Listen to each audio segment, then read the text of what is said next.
مفتی طارق مسعود speeches کو subscribe کریں۔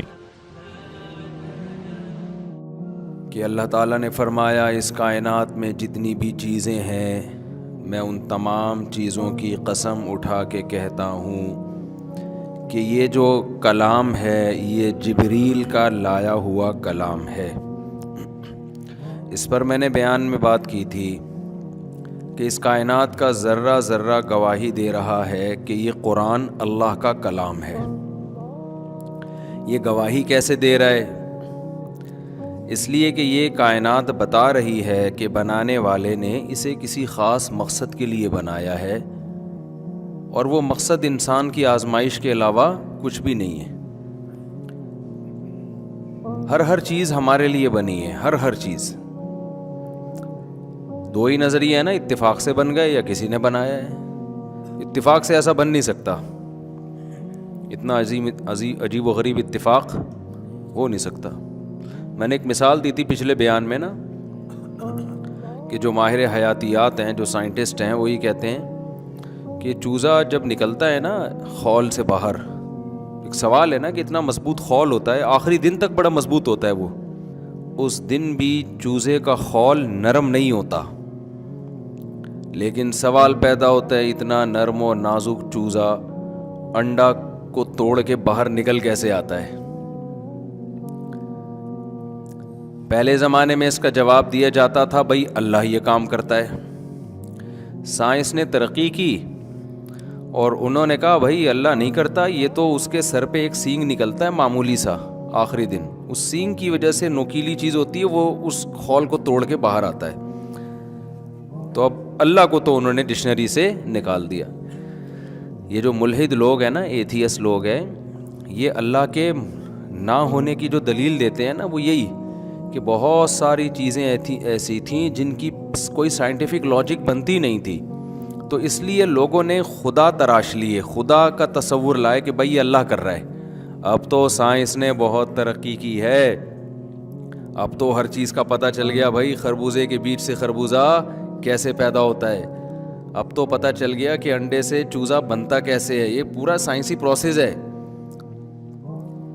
حالانکہ اگر وہ بصیرت کی آنکھوں سے دیکھتے نا، اور چشمہ لگا کے دیکھتے، بصیرت کی آنکھوں والا چشمہ، تو انہیں اس بات کا اندازہ ہوتا کہ سائنسی ترقی سے اللہ کے وجود کے دلائل کم ہونے کے بجائے اور زیادہ بڑھ گئے ہیں، اور زیادہ بڑھ گئے ہیں۔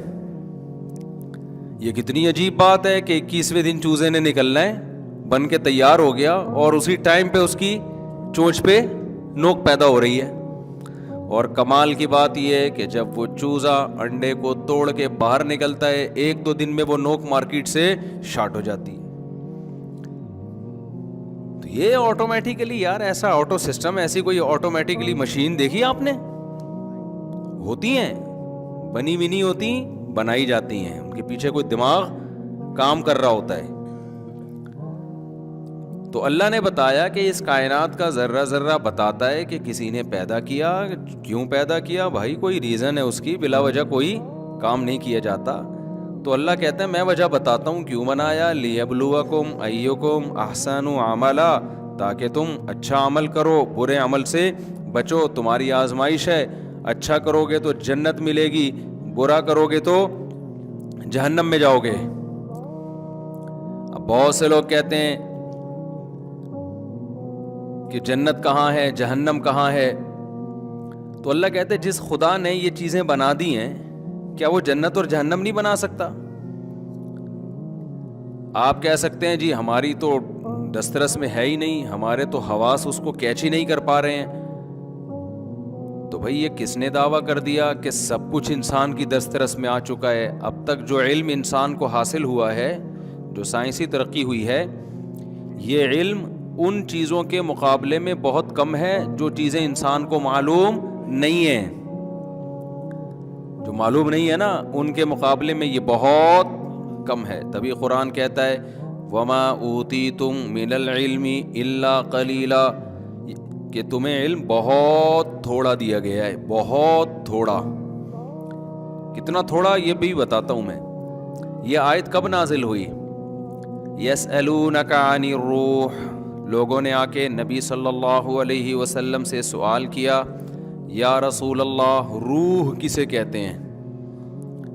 ہماری باڈی میں روح ہے, ہم زندہ ہیں, باڈی سے روح نکل گئی, ہم مارکیٹ سے شارٹ ہو گئے. حالانکہ پورا غفار بھائی, ستار بھائی, وسیم بھائی پورے کے پورے ویسے ہی ہوتے ہیں. اب یہ روح کیا ہے؟ حیات کیا ہے؟ حیات کو اب تک ایکسپلین نہیں کیا جا سکا ہے. انسان سمجھ ہی نہیں پائے یہ زندگی ہوتی کیا ہے. یہ جو ڈاکٹر سے کسی سے آپ پوچھ رہے ہیں وہ خود نہیں ایکسپلین کر سکتا, ڈیفائن کر سکتا کہ پتہ نہیں کیا ہے یہ, بس ہے. بس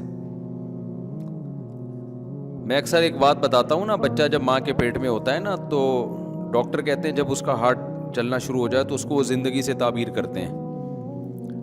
میں نے ایک ڈاکٹر سے یہ بات سنی ہے کہ ہارٹ حرکت کرتا ہے تو بلڈ سرکولیٹ کرتا ہے اور دماغ میں بلڈ جاتا ہے جس سے کرنٹ پیدا ہوتا ہے دماغ میں, اور اس کرنٹ کے ذریعے دل حرکت. ابے آئنسٹائن فرما کے چلے گئے نا, آئنسٹائن, یہ لوگ اپنے سائنسدانوں کے نظریات ہی کو پڑھ لینا تو خدا سمجھ میں آ جائے گا.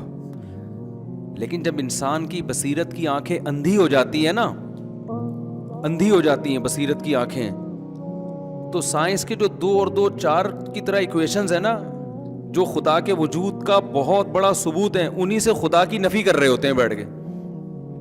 آئنسٹائن نے کیا فرمایا تھا؟ E=mc². یہ میں ایکویشن بھول گیا تھا اصل میں, تو پھر مجھے کئی اپنے کوئی شاگرد انجینئر, میں نے کہا وہ کون سی ایکویشن تھی یار, مجھے یاد نہیں آ رہی, وہ آئنسٹائن نے کچھ فرمایا تھا. اس نے کہا وہی ہے. میں نے کہا مجھے یاد آ گیا. تو انرجی جو ہے وہ ماس کو روشنی کی اسپیڈ کے اسکوائر سے ضرب دیا جائے, ماس کو ضرب دیا جائے روشنی کی اسپیڈ کے اسکوائر سے. تھوڑی بہت فزکس ہم نے بھی پڑھی ہے, اتنے فارغ ہم نہیں ہیں جتنا لوگ ہمیں سمجھتے ہیں.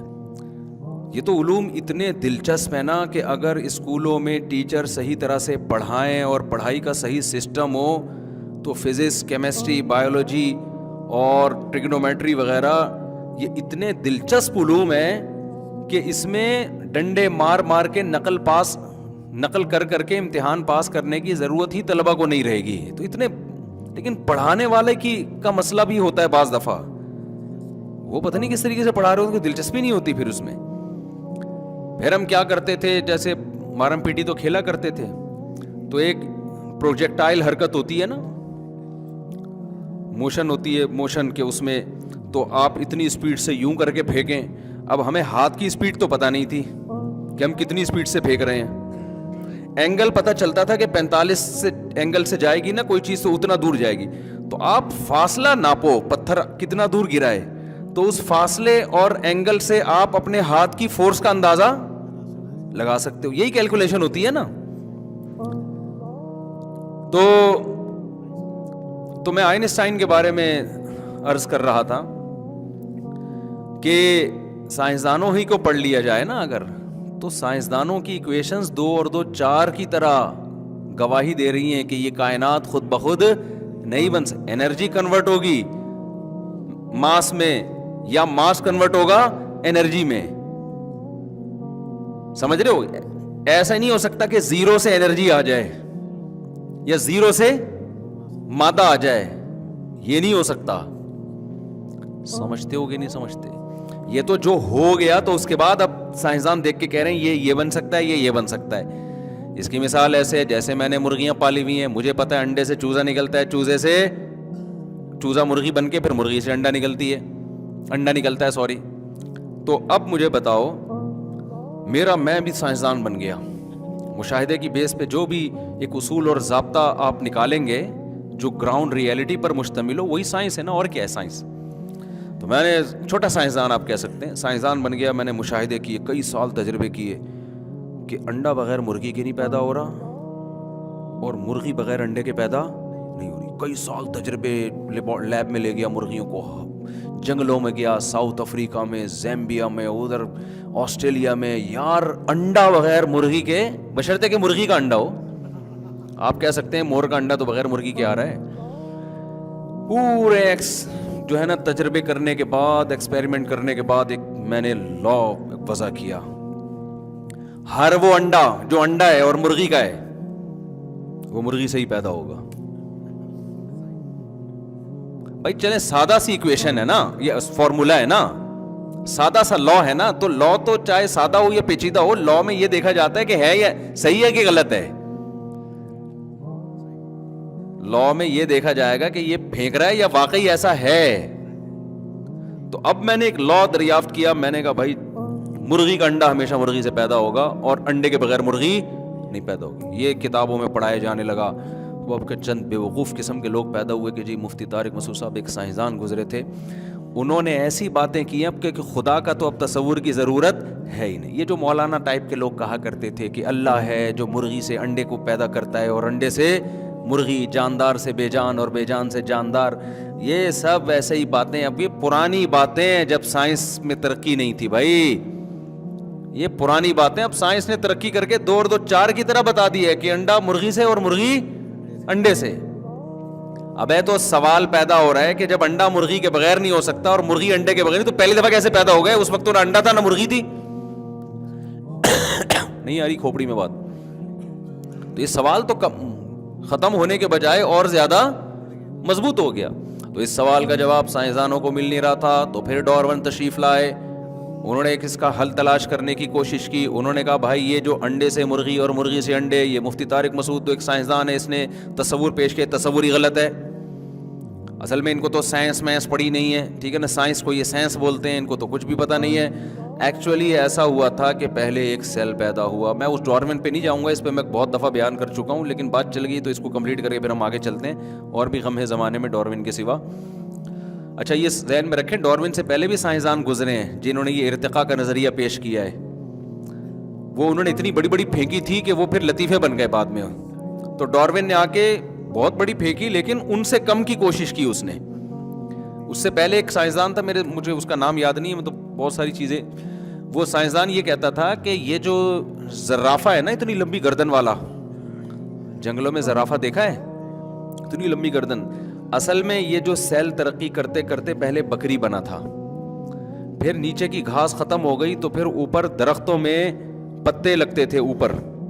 تو وہ بکریاں جنہوں نے اپنے آپ کو زندہ رکھنے کے لیے گردنیں اونچی کر کر کے کھانا شروع کیا, ان کی نسلیں رہ گئیں. اور پھر گردن اور اونچی کرتے کرتے یہ چیز ان کی جینز میں شامل ہوتے ہوتے ہوتے ایک نسل وجود میں آ گئی جس کو کیا کہا جاتا ہے؟ زرافہ کہا جاتا ہے. تو یہ وہ اتنی اونچی جا جا کے نا, یہ تو اور پتہ نہیں کروڑوں قسمیں بکریوں کی بھوک سے ہلاک ہو گئیں. تو وہی بات ہے بھائی, پھینکنے کی طرف گورنمنٹ کی طرف سے کوئی پابندی نہیں ہے. سوال بہت سارے سوالات پیدا ہوتے ہیں.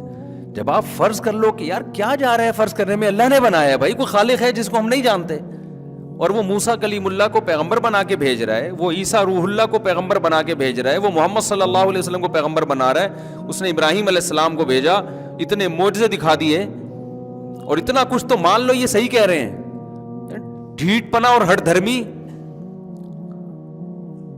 یہ جو چیتا ہے نا, چیتا, اس کے کیسے دھاریاں ہوتی ہیں نا خوبصورت قسم کی, جیسے سویٹر پہن کے گھوم رہا ہے.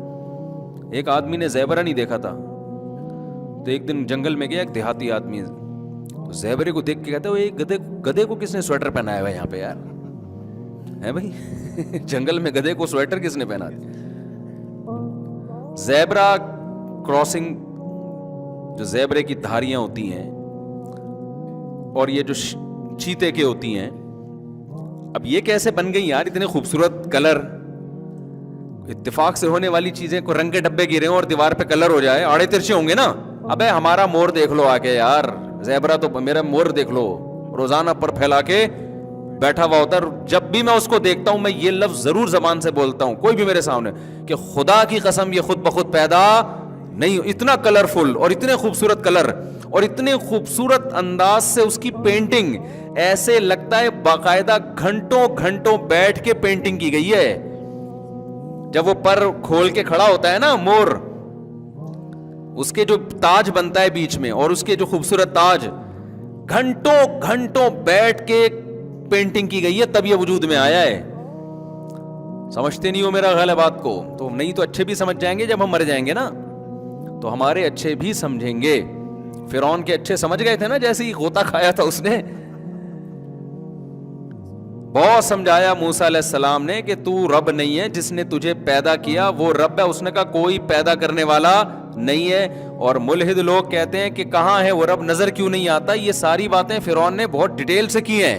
فرعون تو طنز میں یہ بھی کہا کرتا تھا یا حامان ابن لی سرحن، اے حامان اے میرے وزیر جا یار ایک ذرا سیڑھی لے کر آ، اطلع الی الہ موسیٰ، آسمان تک سیڑھی لگا ذرا میں چڑھ کے دیکھوں موسیٰ کا رب ہے کہاں، ہمیں تو کوئی نظر نہیں آتا. وہ آتا کیوں نہیں ہے سامنے؟ آج بھی ایتھیسٹ لوگ یہی بکواس کر رہے ہوتے ہیں، آتا کیوں نہیں، خدا نظر کیوں نہیں آتا. وہ بھائی نظر آ جائے گا تو پھر آزمائش کہاں رہے گی؟ نظر آ گیا تو پھر تو فرشتوں کو تو اللہ نے دل میں یقین ڈال دیا نا، وہ تو برائی کرتے ہی نہیں ہیں. آزمائش یہی ہے نا کہ کھوپڑی استعمال کر کے خدا پر ایمان لے کر آؤ، ظاہر پرست مت بنو.